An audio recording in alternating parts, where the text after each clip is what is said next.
रसूल अल्लाह सल्लल्लाहु अलैहि वसल्लम का फरमान है कि जब कोई बंदा फौत होता है तो अल्लाह ताला उसकी तरफ 5 फरिश्ते भेज देता है। पहला फरिश्ता उस वक्त आता है जब उस इंसान की रूह हलक तक पहुंचती है और फरिश्ता उसे पुकार कर कहता है कि ए इब्ने आदम, तेरा ताकतवर बदन कहाँ है? आज ये बहुत कमजोर है ना? तेरी फसीह जबान कहाँ गई? आज ये कितनी खामोश है? तेरे घर वाले कहाँ गए? वो जो तुझसे मोहब्बत के दावे करते थे वो कहाँ गए?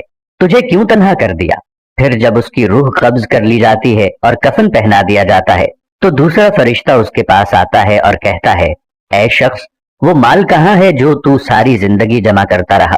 तूने तबाही से बचने के लिए घर बनाए, वो कहाँ गए? वो सब माल और दौलत जो तूने दुनिया के लिए इकट्ठा किया था वो तुझे बचाने क्यों ना आया?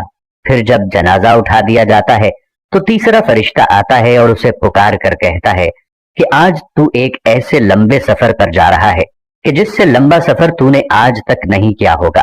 आज तू ऐसी कौम से मिलेगा कि जिससे तू कभी नहीं मिला। आज तू ऐसे तंग मकान में दाखिल किया जाएगा कि आज से पहले तू कभी ऐसी तंग जगह से नहीं गया था। अगर तू अल्लाह की रजा पाने में कामयाब हो गया तो तेरी ये खुशखबरी है, और अल्लाह तुझसे नाराज हुआ तो तेरी बदबख्ती है। मगर उसे जब लहद में उतारा जाता है तो चौथा फरिश्ता आता है, उसके पास आकर कहता है कि आज से पहले तू जमीन के पेट पर चलता था और आज तू इसके अंदर लेटा हुआ है। आज से पहले तू इस पर हंसता था और आज तू इसके अंदर रो रहा है। आज से पहले तू जमीन पर गुनाह करता था और तू इसके अंदर अब शर्मिंदा है।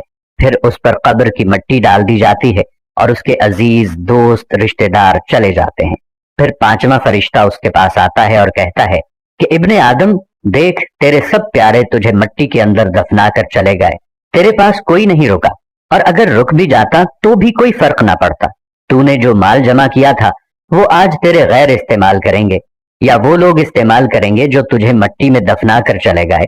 तुम आज तो या जन्नत के आला बागात की तरफ भेजे जाओगे या भड़कती हुई आग में दाखिल किए जाओगे। तो हम इंसान क्या करते हैं? हम मरने से पहले एक ऐसी जिंदगी गुजारते हैं कि हमें मरने के बाद की जिंदगी का जरा भी अंदाजा नहीं होता। हजरत अली रज़ी अल्लाह अन्हु का फरमान है कि जिस माल पर तुम लोग ऐशो इशरत करते हो या जिसको तुम अपना समझते हो, वो माल मरने के बाद पराया हो जाता है। जिस घर को तुम अपना समझते हो वो घर मरने के बाद पराया हो जाता है। इस घर के मकीन और हो जाते हैं। तो इस दुनिया में तुम्हारा कुछ भी नहीं है। ये जो दुनियावी चीजें हैं इसमें तुम्हारा कुछ भी नहीं है।